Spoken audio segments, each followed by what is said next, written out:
Hey guys, what's going on? Tony from Mag Monkeys here, and today I bring you a very special video. I've been waiting a very long time for this gun in particular to come out. I've had this one for a while, chose not to do a review on it, and well, we'll get to this one over here in a minute. Today I bring you the H&K VP9 by Umarex.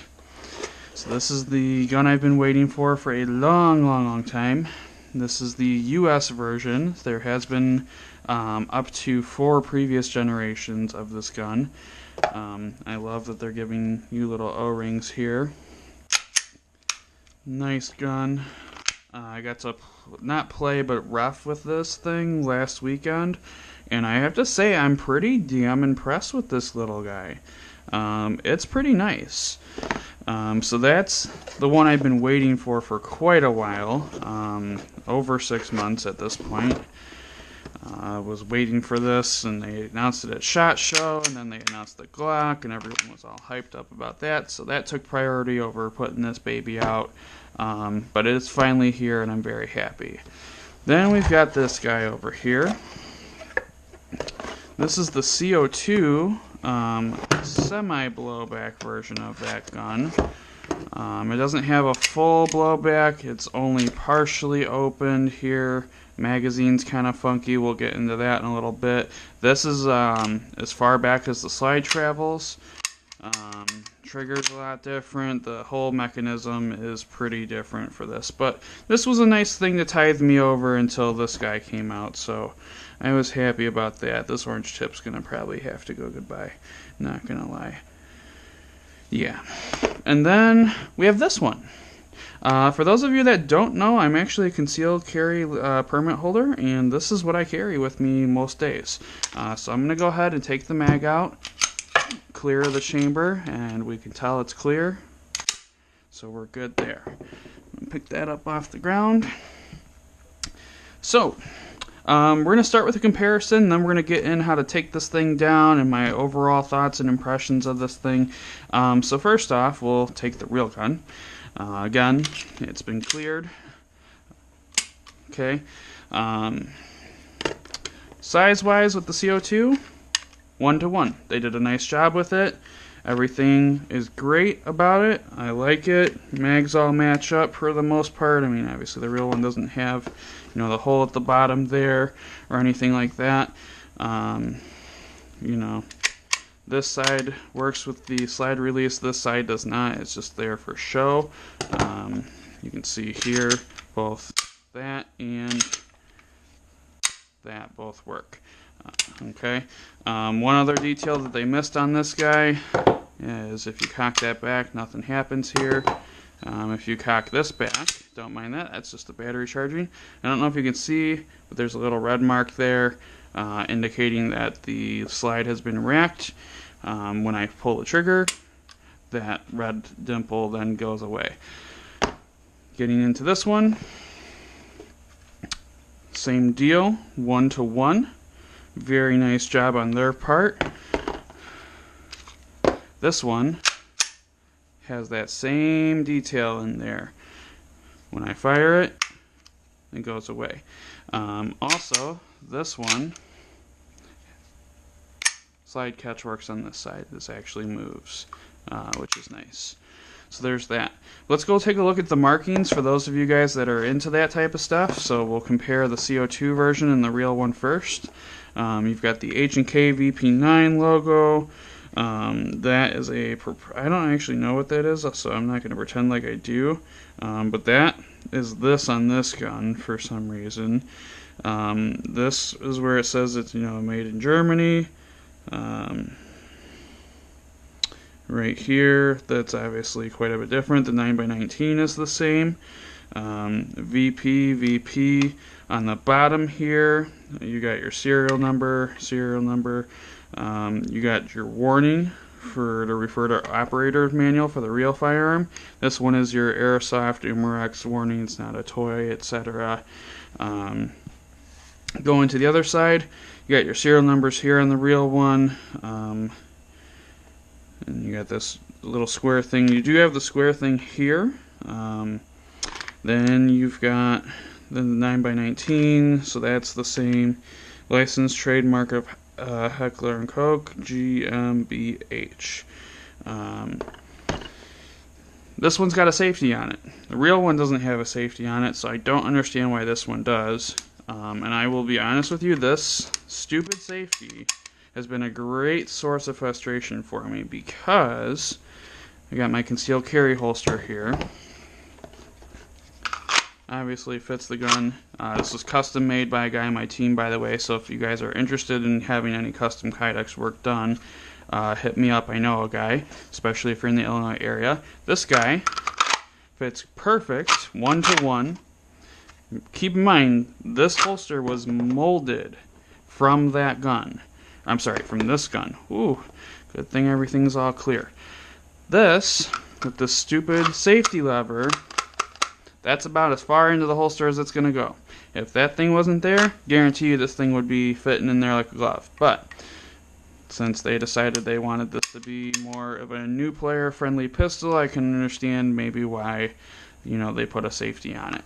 With that being said, I like my airsoft guns to be as close to the real ones as possible, so if the real one doesn't have an external safety, please don't put it on the airsoft gun. Just a little tidbit of mine. Let's take a look at the mags.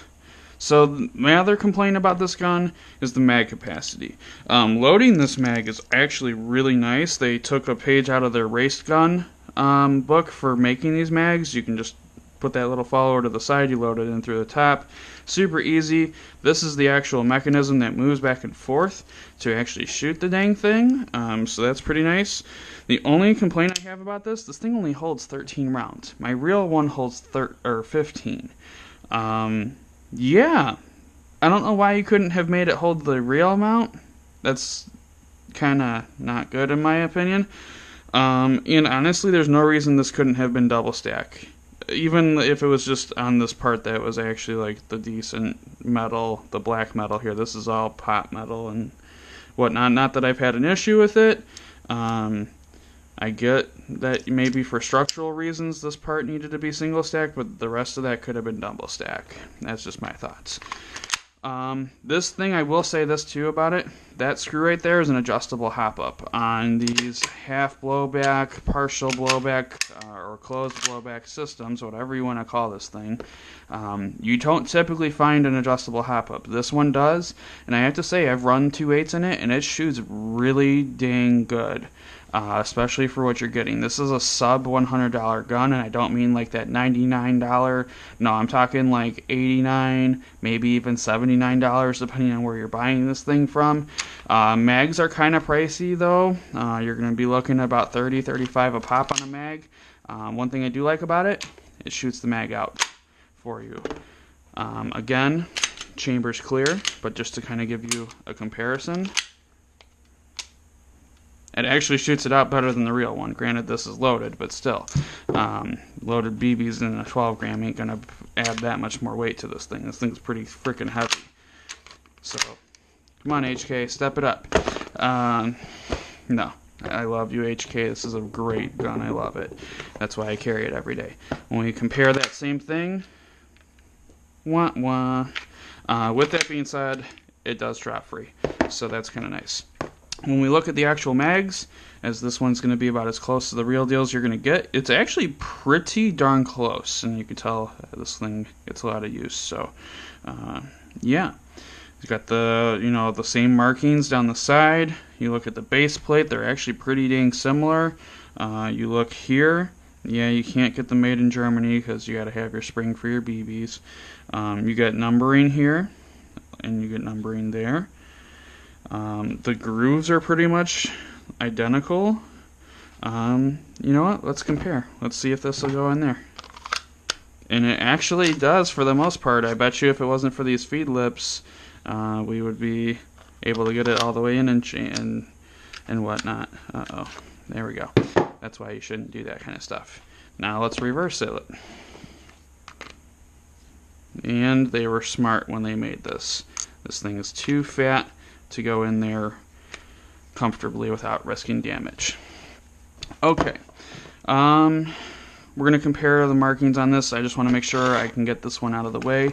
Overall, great gun. If you're a beginner to airsoft and you like H&Ks, I do actually recommend this thing. Just keep in mind, you know, the mags are not going to hold a ton of rounds. You're going to need to get some extras, and they are kind of on the pricier side. Overall, great gun, though. Adjustable hop-up, I mean, you're not going to get that with your cheaper guns, typically. Alright, so now, let's take a look at the markings on this. So, again, H&K VP9, 9x19. You got your takedown lever, you got the that's not even an E, that's an F for some reason. 6mm BB, H&K Germany, blah blah blah blah. So that's this marking, slightly different than this one. This looks like it's an actual pin. I don't know if that is or what the deal is with that. If you go to the bottom, they actually copied that part perfect. So the serial number, warning to refer to your operator's manual, just like the real one. Then you've got, you know, your bottom pieces or bottom logos are the same there. Flip into the other side. This is where they put that wonderful warning that we all hate, and then that's their licensing trademark there. The only thing they didn't do was put serial numbers. Obviously they couldn't do it here, but they could have on the outer barrel, and they chose not to. I'm not going to really complain about that. Everything else about this gun they pretty much nailed as far as comparing it to the real deal. So very happy about this. Also, nice little side note here. Again, they give you 3 extra O-rings, which I thank you for thinking ahead. They give you the back straps. Okay, this gun came with these exact